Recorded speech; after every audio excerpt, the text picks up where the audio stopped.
अस्सलाम वालेकुम। आज मैं आपको सिखाऊंगी साग को तड़का लगाना। बहुत ही मज़ेदार ये तैयार हुआ था साग, और इसको अब हम तड़का लगा के इसका मज़ा और दुबाला करेंगे।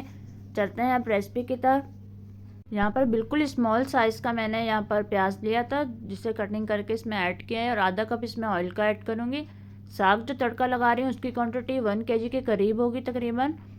तो आपने यहाँ पर पहले प्याज को ज़रा फ्राई करना है, ख्याल रखिएगा ब्राउन नहीं हो जाए।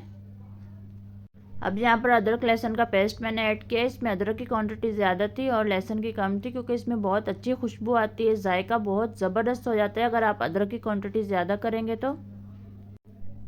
इसको थोड़ा सा फ्राई होने देना है। फिर यहाँ पर हरी मिर्चें थी, तकरीबन 5 से 6 हरी मिर्चें जो हमने इसके अंदर ऐड की हैं।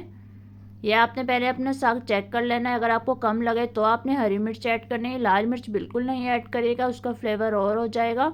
तो आपने हरी मिर्च को ऐसे अच्छे से कूट के इसके अंदर ऐड करना है। जब थोड़ा सा ये फ्राई हो जाए, ये यहाँ पर मैं नमक ऐड कर रही हूँ। नमक भी आपने अपने साग में चेक करना है, अगर आपको कम लगे तो आपने यहाँ पर ऐड करना है, वरना नहीं करना आपको ऐड। तो यहाँ पर जो है वो साग बहुत बहुत मज़े का तैयार हो रहा है।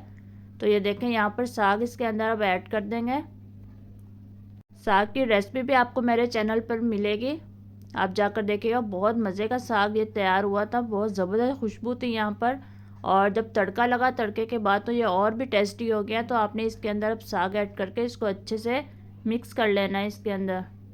रेसिपी अच्छी लग रही तो ज़रूर लाइक करिएगा, चैनल पर नए हैं तो सब्सक्राइब करना नहीं भूलिएगा, बेल आइकन को प्रेस करिएगा ताकि आपको मज़े मज़े की वीडियो का नोटिफिकेशन मिलता रहे। ये देखें, ये इसके अंदर अच्छे से मिक्स हो गया तड़के के अंदर। अब आपने इसको थोड़ी देर के लिए यहाँ पर कवर कर देना है। जब ये पकने लग जाए तो आप इसे कवर कर देंगे। तकरीबन 5 से 7 मिनट तक आपने इसको कवर रखना है, ताकि अच्छे से तड़के का टेस्ट साग के अंदर चला जाए। देखिए ज़बरदस्त सा ये यहाँ पर हमारा साग रेडी हो रहा है। आप मेरे चैनल पर जाकर मकई की रोटी की रेसिपी भी देख सकते हैं। बहुत ज़बरदस्त तरीका आपको मैंने वहाँ पर सिखाया हुआ है, इसके साथ आप ज़रूर बनाइएगा। मकई की रोटी भी बहुत अच्छी लगेगी। ये असली घी यहाँ पर मैं ऐड कर रही हूँ। असली घी से इसका टेस्ट बहुत ज़बरदस्त हो जाएगा। अगर आपके पास मक्खन है तो आप यहाँ पर मक्खन भी ऐड कर सकते हैं, और उसके बाद आपको धनिया ऐड करना है। इन सब चीज़ों को आपको इसके अंदर मिक्स करने के बाद इसको आपने कवर कर देना है। तकरीबन 2 से 3 मिनट तक कवर करिएगा, ताकि धनिया का कच्चापन भी ख़त्म हो जाए। इसके अंदर कोई टमाटर, लाल मिर्च वगैरह ऐसी कोई चीज़ ऐड नहीं करिएगा, क्योंकि उससे आपका साग का फ्लेवर बिल्कुल ही चेंज हो जाता है। चलते हैं फिर अब, अल्लाह हाफिज़।